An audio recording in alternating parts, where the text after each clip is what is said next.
السلام علیکم ورحمۃ اللہ وبرکاتہ۔ پیارے دوستوں، آج کی اس ویڈیو کے اندر ہم بات کرنے والے ہیں یہودی مذہب میں قربانی کیسے کرتے ہیں۔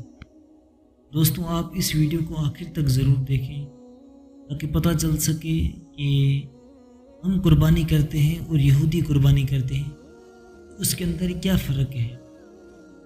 پیارے دوستوں، ہر سال بقرعید کے موقع پر ہر مسلمان حلال جانور کو اللہ کی راہ میں قربان کرتا ہے۔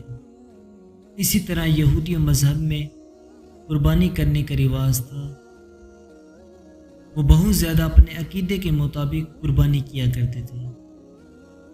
جس طرح اسلام میں حلال جانور کو اللہ کی راہ میں قربانی دی جاتی ہے، اسی طرح یہودی مذہب میں قربانی دی جاتی تھی، مگر ایسا کیا ہوا جس کی وجہ سے آج موجودہ دور میں قربانی دینا بالکل بند ہو گیا ہے۔ انہیں انتظار ہے اس مسیحا کا جسے وہ آل داؤد میں سے مانتے ہیں، جس کے آنے کے بعد پھر سے وہ قربانی کا دستور شروع ہوگا۔ دوستوں، آپ یہودیوں کی پرانی تاریخ اٹھا کر دیکھیں تو آپ کو معلوم ہوگا کہ یہودی ایک وقت میں اتنی قربانی کرتے تھے کہ شاید آج کا مسلمان اتنی قربانی کرتا ہوگا۔ اسلام میں جس طرح جانور کو قربانی دی جاتی ہے، یہودیوں کی بھی قربانی کا طریقہ بہت الگ تھا۔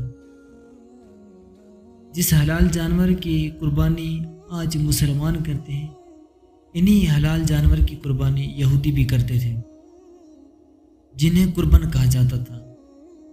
قربان عام طور پر ایک حلال جانور کو کہا جاتا ہے، جیسے بیل، بھیڑ، بکری، پاختہ وغیرہ۔ روایت کے مطابق یہودی قربانی کرتے تھے، کبھی کبھار ان کی قربانی گیہوں، اناج، کھانا، سرکہ، خوشبو پر بھی کی جاتی تھی۔ لیکن دوستوں، عام انسان قربانی نہیں کر سکتا تھا۔ قربانی صرف کاہنوں کے ہاتھ سے ہوتی تھی۔ جب کوئی یہودی قربانی کرتا تو عام طور پر اس کے 3 حصے ہوتے تھے، جس میں زیادہ تر حصہ قربانی کرنے والا لے جاتا، اس میں کچھ حصہ کاہنوں کو دے دیا جاتا تھا، تھوڑا سا حصہ یروشلم میں بیت المقدس کی قربان گاہ میں جلا دیا جاتا تھا۔ کچھ موقع ایسے بھی تھے جو ساری قربانی خدا کے نام پر پیش کر دیتے تھے۔ توریت کے مطابق بنی اسرائیل کو بہت سارے موقع پر اللہ تبارک و تعالی نے قربانی کرتے رہنے اور قربانی کرنے کا حکم دیا ہے۔ جس دن اللہ تبارک و تعالی نے فرعون سے یہودیوں کو اجازت ملی، اس دن یہ یہودی فیسٹیول کے طور پر منایا کرتے تھے۔ اس دن بڑی تعداد میں قربانی ہوتی تھی، مگر پچھلے کئی سالوں سے یہودی اس تہوار کو قربانی نہیں کرتے تھے۔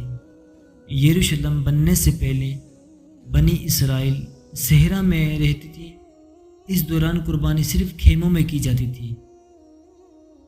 پھر ہیکل سلیمانی کے تعمیر ہونے کے بعد ساری قربانیاں مسجد اقصی کی قربان گاہ میں دی جاتی تھی۔ ہیکل سلیمانی کے تباہ ہونے کے بعد جب ہیکل سلیمانی کی تعمیر دوسری بار ہوئی تو قربانی کا سلسلہ دوبارہ شروع ہو گیا، مگر یہ ہیکل بھی 70 عیسوی میں تباہ ہو گیا۔ پھر یہودیوں نے قربانی کرنے سے منع کر دیا، کیونکہ اللہ کے مطابق قربانی صرف ہیکل سلیمانی میں دی جا سکتی تھی۔ یہودی دوسری صدی میں یہ قربانی کا سلسلہ پھر سے شروع کر دیا۔ کئی قبیلوں میں یہ قربانی کا سلسلہ جاری رہا۔ اس زمانے میں قربانی 613 حکم پیروی میں کی جاتی تھی، لیکن اس دور میں جب کہ ہیکل سلیمانی اور کاہنی بھی نہیں ہے، لیکن اس دور کے یہودی صدقہ اور خیرات کی صورت میں یہ فریضہ سمجھ کر ادا کرتے ہیں۔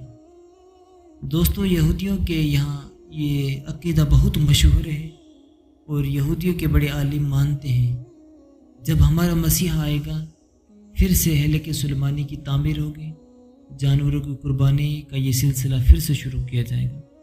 دوستوں امید کرتے ہیں یہ ویڈیو آپ سبھی کو بہت ہی پسند آیا ہوگا، اور پسند آئے تو لائک کرنا، شیئر کرنا اور چینل کو سبسکرائب کرنا۔ کمنٹس باکس میں اپنی رائے ضرور بتائیں۔ السلام علیکم۔